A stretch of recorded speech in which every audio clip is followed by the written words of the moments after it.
नमस्कार मैत्रिणींनो, सध्या आपल्या समाजामध्ये चाललंय काय असा प्रश्न एक वकील म्हणून तर मला नेहमीच पडतो.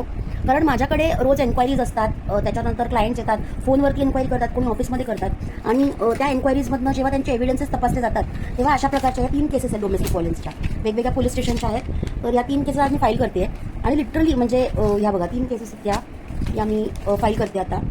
आणि या 3ही स्त्रिया आहेत, सुशिक्षित स्त्रिया आहेत आणि त्यांच्यावरती अन्याय झालेला आहे. आणि मी त्यांची नावं नाही घेते, पण एकदम शिकलेल्या व्यवस्थित काय म्हणतात त्याला समाजकार्य करणाऱ्या अशा स्त्रिया आहेत. तर त्यांचे आज मी डोमेस्टिक व्हायलन्सची केस जेव्हा मी फाईल करते त्यांचं शिक्षण पाहता, त्यांची बुद्धिमत्ता पाहता त्या कशा फसल्या गेल्या हा प्रश्न खरंच पडतो. आणि म्हणून मी सांगते की एक लाईफ पार्टनर निवडताना तुम्ही फक्त गिवर बनू नका, तर समोरचा माणूस आपल्यासाठी काय करतोय हे बघणं आवश्यक आहे.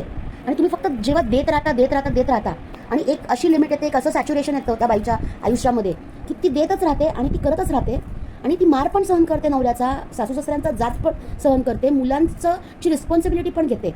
इव्हेंच्युअली काय होतं त्या स्त्रीचं, तर इव्हेंच्युअली ती स्त्री एका अशा टप्प्यावरती पोचते की तिला तिच्यासमोर ती म्हणते की मी आता माझं आयुष्यच संपवून टाकते.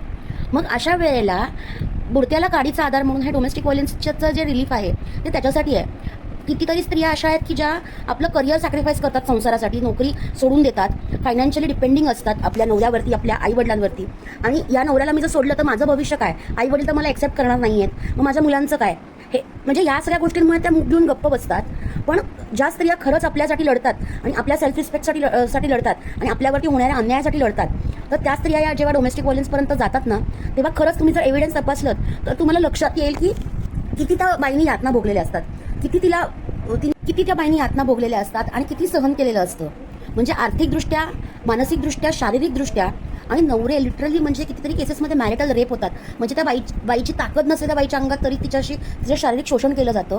प्लस घरी कामवाल्या बाईसारखं तिच्याकडनं राबवलं जातं तिला, आणि तिला ट्रीटमेंट काही दिली जात नाही प्रॉपर. म्हणजे साधी 150 रुपयाची पर्स जरी घ्यायची म्हटली ना तिने तरी नवरे ऐकून दाखवतात. अशा पण बायका मी बघितलेल्या आहेत. आणि म्हणजे स्वतःसाठी तर त्या काहीच करू शकत नाहीत, अशा पण आहेत. आणि काही केसेसमध्ये असे पण मी पुरुष बघितलेले आहेत की जे पुरुष एक सर्वतोपरी एक उत्कृष्ट माणूस आणि उत्कृष्ट आदर्श नवरा आहे, पण त्याची बायको बरोबर त्याला मिळत नाहीये. तर हे केस टू केस डिपेंड असतं. पुरुषांवरतीही अन्याय होतो, म्हणजे तो सगळं करतो पण त्याची बायको त्याला चांगली साथ देत नाही. अशाही केसेस असतात, खोट्या केसेस दाखल करतात पुरुषांच्या विरोधात. तर हे प्रत्येक केस टू केस वेगळं असतं. तर फॅमिली लॉ हेच असतं की फॅमिली लॉमध्ये काय असतं की तुमच्या संवेदना, तुमच्या इमोशन्स, तुमचे सगळे भावना, या सगळ्या गोष्टींच्या सगळ्या गोळाबेरीज लक्षात घेऊन तुमच्या मुलांचा विचार करून मग बाकीचे निर्णय घेतले जातात. तेव्हा कुठे जज एक डिसिजनवरती येतात आणि ते जजमेंट देतात. तर आपण जनरली यूट्यूबवरती जजमेंट्स बघतो किंवा काय बघतो ते फक्त म्हणजे काही पर्सेंटेजवरती असतं. कितीतरी केसेसमध्ये असे म्हणजे जर मी जज असते ना समोर, तर माझ्यासमोर खरंच प्रश्न पडला असता की काय करावं, म्हणजे ह्या बाजूने निर्णय द्यावा की त्या बाजूने निर्णय द्यावा.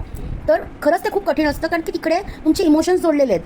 पैशाचा व्यवहार क्लिअरली कागदोपत्री करता येतो, भावनांचा काय, म्हणजे डोमेस्टिक व्हायलन्स आणि डिवोर्स केसमध्ये जे मुलं असतात जे त्यांना माहीत नसतं ना की त्यांच्या वडिलांनी त्यांच्या आईवरती काय अन्याय केलेला आहे, त्यांच्यासाठी त्यांचा बाप त्यांना भेटत नसतो.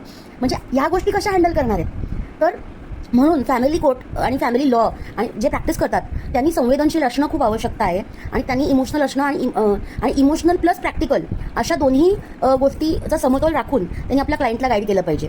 आणि जिथे मला दिसतं ना की खरंच होप्स आहेत ह्या लग्नामध्ये, हे लग्न वाचवण्यामध्ये,